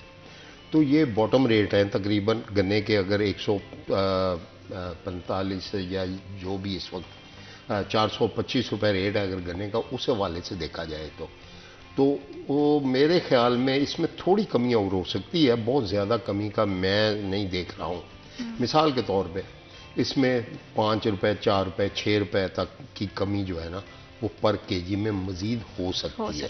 अगर आप कहें कि इसका कोई रेट 100 रुपये या 85 रुपये या 90 रुपये या 95 रुपये केजी हो जाए चीनी का, तो मुझे नज़र नहीं आता। क्योंकि बहुत ज़्यादा कॉस्ट बढ़ गई है, मिलर की कॉस्ट भी बहुत बढ़ी है। और ऊपर से इसके ऊपर 18% सेल टैक्स है, दीगर टैक्सेस इसके अलावा हैं। और जब आप देखें पेट्रोल के और डीजल के रेट भी बढ़े हों, लेबर कॉस्ट भी बढ़ी हो, मिलर की दीगर कॉस्ट भी बढ़ी हो, और पैकिंग मटेरियल जो है, जो वो पहले जो बैग खाली आता था चीनी का वो 35-40 रुपए का आता था, आज वो 80-90 रुपए का बैग है। और इसी तरह जिसमें पैकिंग का मटेरियल दूसरा है वो भी सारे का सारा। तो ये सारी चीज़ों को ओवरऑल अगर देखें ना तो मुझे नहीं लगता कि बहुत ज़्यादा इसमें कोई कमी वाक़या होगी। क्योंकि पहले ही आपने देखा कि 175-70 से रेट कम होके तो वो आ गए हैं रिटेल में 140 में, और एक्स में अगर 125-30 रुपये रेट है तो ये मेरे ख्याल में तो ये रेट ऐसे ही रहेंगे या थोड़ी बहुत इसमें कमी हो सकती है। वाक़या हो जाएगी, ठीक है। अगर जैसे कि अपनी एक्सपोर्ट की बात करें, क्योंकि हम देख रहे हैं कि दीगर इंडस्ट्रीज़ की भी अगर बात की जाए तो हमारी एक्सपोर्ट बहुत ज़्यादा कम हुई है, हम चीज़ें ज़्यादा इंपोर्ट कर रहे हैं, जिससे पाकिस्तान की इकॉनमी पे बहुत ज़्यादा इफेक्ट जा रहा है। तो क्या क्रशिंग सीज़न के बाद चीनी इतनी वाफर मिकदार में हमारे पास होगी कि हम अपनी एक्सपोर्ट को उससे बढ़ा सकें, या वो सिर्फ हमारी ही ज़रूरत को पूरा कर पाएगी? नहीं, मैं नहीं समझता कि चीनी हम एक्सपोर्ट करने की पोजीशन में इस साल में आएंगे। जी हाँ, जिस तरह अभी हमने पिछले दिनों में देखा कि एक विजन दिया हमारे सिपा सलार ने भी और हमारी पंजाब गवर्नमेंट ने भी और सिंध गवर्नमेंट ने भी खुसूसी तौर पे थर का जिक्र करते हुए कि वहाँ पे हम दालों का, पल्सेस का और दीगर जो चीज़ें हैं उनकी हम पैदावार बढ़ाएंगे। खजूर का भी हमने जिक्र सुना है, जैतून का भी सुना है। तो अगर तो इस तरफ ज़राअत की तरफ, एग्रीकल्चर की तरफ हम चले गए ना, तो आप यकीन करें इस वक्त हम 70% जो है ना पल्सेस हम बाहर से इंपोर्ट कर रहे हैं। अगर हम इस साइड पे चले जाएं कि पल्सेस वगैरह और दूसरी चीज़ें जो है उनको ये हम ग्रोथ करनी शुरू कर दें और ग्रो करना शुरू कर दें उसको, हमारे पास बहुत ज़मीन पड़ी है। हमारे पास थर का एरिया, थल का एरिया, चोलिस्तान का एरिया, ये सारे के सारे रकबे इंतहाई ज़्यादा पड़े हैं। पंजाब में अगर आप देखें खुशाब, लिया, भक्खर, मियाँ वाली, ये सारे के सारे लाखों एकड़ ज़मीन जो है ना हमारी वो खाली पड़ी है। वहाँ पे थोड़ी सी मेहनत करने की ज़रूरत है, जिसका इंडिया भी दिया पिछले दिनों में पंजाब गवर्नमेंट ने और सपा सलार ने। अच्छा, अगर उस पर थोड़ी सी मेहनत हो जाए और वहाँ पे हम पल्सेस उगाएं, सिर्फ एक मूंग जो है ना साबुत मूंग, वो हम 70% 80% अपने मुल्क में पैदा करते हैं। बाकी हम चना और माश और मसूर, ये सारी की सारी 70% हम बाहर से इंपोर्ट कर रहे हैं। तो अगर हम इसको उगाना शुरू कर दें और अपनी ज़मीन को लेवलिंग करके वहाँ पे अपनी ज़मीन को ज़ेरे काश्त बना लें, तो हम वो जो चीज़ें बाहर से मंगवा रहे हैं, हमारी इंपोर्ट बिल हमारा कम हो जाए और हमारे खाने पीने की ज़रूरियात जो हैं वो हम अपने मुल्क से पूरी करनी शुरू। हम ज़राई मुल्क हैं, ज़राअत हमारी बेस है, उसके ऊपर हमारी तवज्जो कम रही है सारी, और हमारे पास लेबर बहुत सस्ती है, हमारा किसान बड़ा मेहनती है, हमारी ज़मीनें बड़ी ज़रखेज़ हैं। जहाँ जहाँ पे आप जाएं, अगर जंग का एरिया, खानेवाल का एरिया, जहानिया का एरिया आप देखें पंजाब में, और डेरा गाजी खां का एरिया देखें, तो वो इतनी ज़रखेज़ ज़मीनें हैं, वहाँ का किसान ने मेहनत की है। ये जो रकबे मैंने जिनका जिक्र किया, अगर इसके ऊपर भी थोड़ी सी मेहनत हो जाए तो ये रकबे भी इस काबिल हो सकते हैं कि वहाँ पे भी उसी तरह का सिनेरियो बन सकता है। तो अगर ये हम कर लें तो हम बाहर से अपनी दालें, पल्सेस वगैरह मंगवाने बाहर से कम कर लें, तो हमारा इंपोर्ट बिल ठीक हो जाए, हमारी ये सारी मुश्किलात जो हैं वो आसानियों में तब्दील हो जाएंगी। मैं चीनी के बारे में तो होपफुल नहीं हूँ कि इस साल हम कोई एक्सपोर्ट कर सकेंगे, मगर कम से कम हमारा इंपोर्ट बिल कम हो जाए, हमें डॉलर बाहर ना देने पड़े। हमारा एक ही सोर्स है, एक तो हम जो है एक्सपोर्ट थोड़ी बहुत करते हैं या हमारे बाहर से रेमिटेंस जो आते हैं। तो अगर हम एक्सपोर्ट जो है उसको बढ़ा नहीं सकते तो कम से कम इंपोर्ट ही कम कर लें। ये हमारा एक मेन जो है ना वो टारगेट होना चाहिए। बिल्कुल, अगर जाहिर बात है कि अगर दोनों चीज़ों में बैलेंस आ जाएगा तो तब भी बहुत सारा हालात जो है वो साजगार हो सकेंगे। जैसे कि आपने कहा कि एक्सपोर्ट तो चले नहीं, लेकिन इंपोर्ट को तो हम कम कर ही सकते हैं। इसमें डॉलर की स्टेबिलिटी कितनी ज़्यादा इंपॉर्टेंट है? बहुत ज़्यादा करती है। अगर डॉलर का थोड़ा सा फर्क पड़ जाए तो अरबों रुपया हमारा अगर जो है वो कर्जा वो कम हो जाता है। अब देखें कि 330 340 से डॉलर कम होके 270 तक आ गया था, अब फिर 280 85 88 पे अब इस वक्त वेरी कर रहा है। डॉलर को कंट्रोल करना बड़ा ज़रूरी है, और डॉलर को अगर कंट्रोल करेंगे, बहुत सारे मुल्क जो अपनी करेंसी में कारोबार कर रहे हैं तो हम डॉलर के ऊपर बेस करते हैं। तो अगर हम डॉलर पे बेस करेंगे तो हमारा हाल जो इस तरह ही होगा। हमें अपनी करेंसी को बहुत ज़्यादा मजबूत करने की ज़रूरत है, जिसमें काम तो हो रहा होगा, यकीनन हो रहा होगा, मगर वो सफिशेंट काम होना चाहिए। अभी उसमें बहुत ज़्यादा कमी है, हमें बहुत ज़्यादा काम करने की उस पर ज़रूरत है। हमें अपने जो सिक यूनिट है टेक्सटाइल के खुसूसी तौर पे, उनके ऊपर तवज्जो करने की ज़रूरत है। हमें निजकारी करने की ज़रूरत है। हमें PIA, स्टील मिल, रेलवे, ये ऐसे यूनिट हैं, मैंने नहीं देखा कहीं भी किसी भी मुल्क में कि हुकूमतें कारोबार करती हों। यहाँ बदकिस्मती और अलमिया ये है कि हमारी हुकूमतें कारोबार कर रही हैं, और कोई एक यूनिट जो है हुकूमती सतह पे चल रहा हो और आज तक सक्सेसफुल हुआ हो, मैंने नहीं देखा अपने पाकिस्तान में। मैं एक छोटी सी मिसाल दूंगा आपको कि यहाँ पे होता ये है कि हमारे ज़माने में एक गवर्नमेंट ट्रांसपोर्ट सर्विस हुआ करती थी, तो उसके साथ ही छोटी छोटी कंपनियों ने अपनी बस सर्विस शुरू की थी जी। और इनके पास हज़ारों गाड़ियों का बेड़ा था जो हुकूमती सतह पे शुरू हुई थी। आज उनके पास एक भी यूनिट नज़र नहीं आता। तो जो प्राइवेट कंपनियां थी उनके पास आज माशाल्लाह बड़े बड़े उनकी ट्रांसपोर्ट कंपनियां हैं। तो ये इस तरह के मामला हैं, हुकूमतों को कारोबार नहीं करने चाहिए, हुकूमती सतह पे इनकी निजकारी करनी चाहिए और जो छोटे छोटे बहुत ज़्यादा महकमे हैं उनको मर्ज करके एक एक काम के ऊपर चार चार महकमे लगे हुए हैं, एक महकमा भी वही काम कर सकता है, एक डिपार्टमेंट भी वही काम कर सकता है। तो इस तरह की मेरी सजेशनें हैं। कभी ये हमसे पूछेंगे तो हम इनको ज़रूर बताएंगे।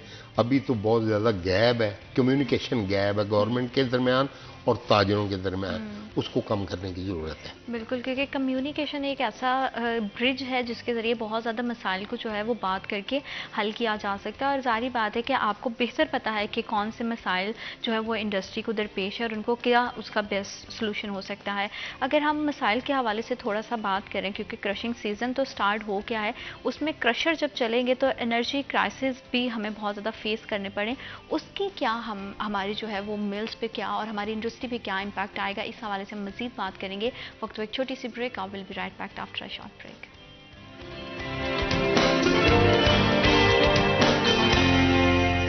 Welcome back after short break. आप देख रहे हैं सिटी एट 10। हम बात कर रहे हैं गन्ने के क्रशिंग सीज़न का कि वो तो स्टार्ट हो ही गया है, लेकिन हम जब क्रशिंग की बात करते हैं तो सारी बात है कि क्रशर्स भी चलेंगे, मशीनें जब चलती हैं, एक पूरा अमल होता है। तो हमारे यहाँ तो बहुत ज़्यादा एनर्जी क्राइसिस भी हैं, एनर्जी का बहुत ज़्यादा फुकदान है, बिजली जो है वो हमें प्रॉपर मिल नहीं पाती है। तो इस तमाम अमल में कौन से ऐसे मसाइल हैं जिनसे हमारी स्पेशली जो इंडस्ट्री है वो दो चार है और किस तरह से उसको ओवरकम किया जा सकता है, क्योंकि हम देखते हैं कि इन तमाम मामलात में हमारी हुकूमती पॉलिसीज़ भी कुछ बहुत ज़्यादा वाज़ेह नहीं है, लेकिन फिर भी जितना होता है अपने बिहाफ पे हमारे जो मिल ऑनर्स हैं, हमारे स्टेक होल्डर्स हैं, वो अपने लेबर के लिए बहुत ज़्यादा आसानियाँ पैदा करने की कोशिश कर रहे हैं। ऑब्वियसली जब हालात साजगार नहीं होते हैं तो उसमें मिल ऑनर्स भी, हमारी इंडस्ट्री को चलाने वाले लोग भी और हमारा मजदूर तबका भी जो है वो तबका बहुत बुरी तरह से वो पिस जाता है। तो इस तरह के मसाइल में, इस तरह के सूरत हाल में क्या ये जो पूरा क्रशिंग सीज़न है ये खुशगवार अंदाज से चल पाएगा या नहीं, इसी हवाले से हम मज़ीद बात करेंगे। सर, जैसा कि ज़ाहिर बात है कि क्रशिंग सीज़न तो स्टार्ट हो गया है, हमें पता है कि हमारे यहाँ जो है वो बिजली का भी बड़ा फुकदान है, बड़ी लोड शेडिंग है, एनर्जी क्राइसिस हैं। तो इन तमाम सूरत हाल में जो क्रशिंग का पूरा प्रोसेस है क्या वो उतने आसान अंदाज से चल सकेगा? नहीं, इसमें ये होता है थोड़ा सा फ़र्क, जो शुगर मिल्स होती हैं उनके अपने पावर के जो है ना उन्होंने अपने अरेंजमेंट्स किए होते हैं, उनके पावर हाउसेज अपने होते हैं। जो गन्ने की बगास निकलती है वो उन्होंने वो अपने बॉयलर्स में वो इस्तेमाल हो जाती है। तो उधर इतना एनर्जी का उनके लिए मसला नहीं होता है। ठीक है।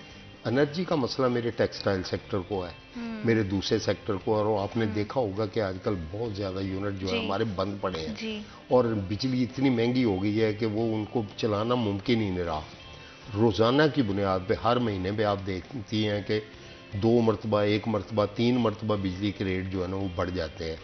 और उनको ख़ास कर मेरा जो एक्सपोर्टर है उसके लिए तो जो है ना वो जो उसने ऑर्डर लिए होते हैं ना उसको वो ऑर्डर जो है वो भुगताने जो है ना वो मुश्किल हुए होते हैं कि उसने अपनी फोरकास्टिंग कुछ की होती है, अपना उसने वारा पड़ता है जिसको हम अपनी ज़ुबान में कहते हैं वो बनाया होता है और अगले दिन क्या होता है जी 1 रुपये कितने पैसे फी यूनिट बिजली बढ़ गई है। तो ये एनर्जी क्राइसिस ने तो हमारी सारी इंडस्ट्री को बर्बाद करके रख दिया। ऊपर से सबसे दिलचस्प बात यह है कि फेस्को की रिकवरी जो है 99.9% है। हमारे जो फैसलाबाद की जो तकसीम कार कंपनी है बिजली की, उसकी रिकवरी में हम सबसे ज़्यादा बिल पे करते हैं फैसलाबाद वाले। और जो दूसरी जो तकसीम कार कंपनी है, हेस्को है, दूसरी है, उनके सारे बिल भी हम पे करते हैं। ये बहुत बड़ा जुल्म है। हमने ये चैम्बर की सतह पे भी ये गुजारिश की है कि जो जहाँ पे बिल पे नहीं करता आप उनकी जिम्मेदारी या उनका जो है वो उनके ऊपर डालें। हम तो पे कर रहे हैं, हमारे ऊपर क्यों, और हमारी इंडस्ट्री क्यों सफ़र करे, हमारे ऊपर ये सारा कुछ क्यों हमसे क्यों चार्ज किया जा रहा है। तो ये सारा जो है वो सारा मेरा नुकसान जो है वो मेरी टेक्सटाइल इंडस्ट्री को पहुंचा है, मेरे एक्सपोर्टर को पहुंचा है, मेरी एसएमई सेक्टर को पहुंचा है। और इसमें पिछले दिनों में मैं पोल्ट्री का जिक्र भी यहाँ पे करूँगा, क्योंकि वो भी एक हमारे खाने पीने की अशिया में सबसे बड़ा और सस्ती तरीन प्रोटीन है, वो जो है हमारी मुर्गी है, पोल्ट्री है। वहाँ पे भी सोयाबीन का इशू बना रहा है और पूरा 1 साल बना रहा, और सोयाबीन की वजह से वही मुर्गी जो 150 रुपये में, 200 रुपये में, 300 रुपये में, जिसका गोश्त 250 रुपये में अवेलेबल था, आज 400-500 रुपये उसका रेट है, 700 तक भी गया है। तो ये इस तरह की जो यूजुअल किस्म के जो मामलात हैं और मिसमैनेज किस्म के जो मामलात हैं, इसके ऊपर देखना पड़ेगा कि इसका इआदा ना हो। और ये जिस तरह हमारी जो एनर्जी क्राइसिस है, इसके ऊपर काबू पाने के लिए कोयल के जो हमारे हैं या पन बिजली के जो हमारे जो थे या डैम जो बनने थे, वो आज तक हमें ख्वाब ही नज़र आते हैं कि वो भी एक डैम बन रहा था। बादशाह डैम का आज तक नहीं पता उनके क्या हुआ। नीलम झेलम के आज भी हम पेमेंट कर रहे हैं बिलों में। तो ये सारी चीज़ें हुकूमतों को देखने वाली हैं, तो ये देखना पड़ेगा इनको। और उम्मीद यही की जा सकती है कि जो सीज़न है वो बहुत आसान अंदाज से और ज़्यादा से ज़्यादा जो है वो गन्ने से चीनी जो है वो बने। और जारी बात है जब वो बनेगी, जितने अच्छे तरीके से वो फ़रोग होगी, उतना ही ज़्यादा जो है वो फ़ायदा भी हमारी माशत को भी पहुँचेगा। इन तमाम हालात में जैसे कि आपने बताया कि गुज़िश्ता सालों में चीनी जो है वो स्मगल हुई है, आने वाले टाइम में यकीनन अब कुछ बेहतर पॉलिसीज़ भी, जैसे आपने शुरू में तज़किरा किया था, कि बनाई गई हैं। लेकिन अगर फर्दर हम पॉलिसीज़ की बात करें और स्मगलिंग को कंट्रोल करने के हवाले से स्पेशली आप क्या समझते हैं, ऐसे कौन से इक़दाम होने चाहिए ताकि स्मगलिंग जो है वो एक चीनी के पैकेट की भी नहीं हो? नहीं, उसके लिए तो ज़रूरी है कि हम जो है ना को अपने बॉर्डर्स जो हैं उनके ऊपर पूरी कड़ी नज़र रखें। पाकिस्तान में जो जो बॉर्डर हैं, 3-4 हमारे बॉर्डर जो ऐसे हैं जो हसास बॉर्डर हैं, उसके ऊपर मैं समझता हूँ कि सिपह सलार ने जो पिछले दिनों में किया उसकी वजह से ये रुकी है। जी। और एक उन दिनों में एक और भी मिसमैनेज हुआ मामला कि जब हम बार बार कह रहे थे कि स्मगलिंग हो रही है, स्मगलिंग हो रही है, तो यहाँ पे इन्होंने बैनुल सूबाई पाबंदी लगा दी, जो कि नहीं लगानी चाहिए। जिन सूबों में मिले नहीं है तो वहाँ पे भी अवाम तो बसती है ना, उन्होंने चीनी तो खानी है ना। सिर्फ बॉर्डर एरियाज जो है उनके ऊपर सख्ती करनी चाहिए और वहाँ पे चीनी जो है वो उसको जहाँ जहाँ पे आबादी के तनासब के हिसाब से चीनी को जाना चाहिए। FBR को अपनी पॉलिसीज़ ठीक करनी चाहिए और लोगों को रजिस्टर्ड करना चाहिए जो चीनी का बिजनेस करते हैं। चीनी का बिजनेस नहीं करते जो, उन लोगों को नहीं करने। नाजायज़ हैरेसमेंट नहीं होनी चाहिए और जो कारोबार करने वाले चीनी का कारोबार करने वाले लोग हैं उनकी दुकानों पे 3 दिन का, 4 दिन का, 5 दिन का अगर स्टॉक पड़ा होता है तो वो, ताकि सप्लाई बरकरार रहे पूरे मुल्क में। मैं पूरे मुल्क की बात कर रहा हूँ, अकेले फैसलाबाद की नहीं। तो उन लोगों की दुकानों के ऊपर माल पड़ा हो और वो बंदे अपने अपने डिस्ट्रिक्ट में रजिस्टर्ड हों, अपनी डिस्ट्रिक्ट एडमिनिस्ट्रेशन के पास, तो फिर जो है ना इसको मैनेज किया जा सकता है। ये कोई ऐसी रॉकेट साइंस नहीं है। सिर्फ और सिर्फ बॉर्डर एरियाज़ का जो है ना उसके ऊपर पूरी नज़र, कड़ी नज़र रखने की ज़रूरत है। तो इंशाल्लाह हमारे लिए चीनी जो है वो पूरे सीज़न के लिए हमारे पास काफ़ी है। पैदावार इस मरतबा पूरी होगी अल्लाह के फजल करम से। और जिस तरह के अरेंजमेंट्स हैं, मैं समझता हूँ कि जिस तरह मैंने पहले भी अर्ज़ किया कि रेट भी इस मरतबा मुनासिब है, चीनी भी ठीक हो जाएगी।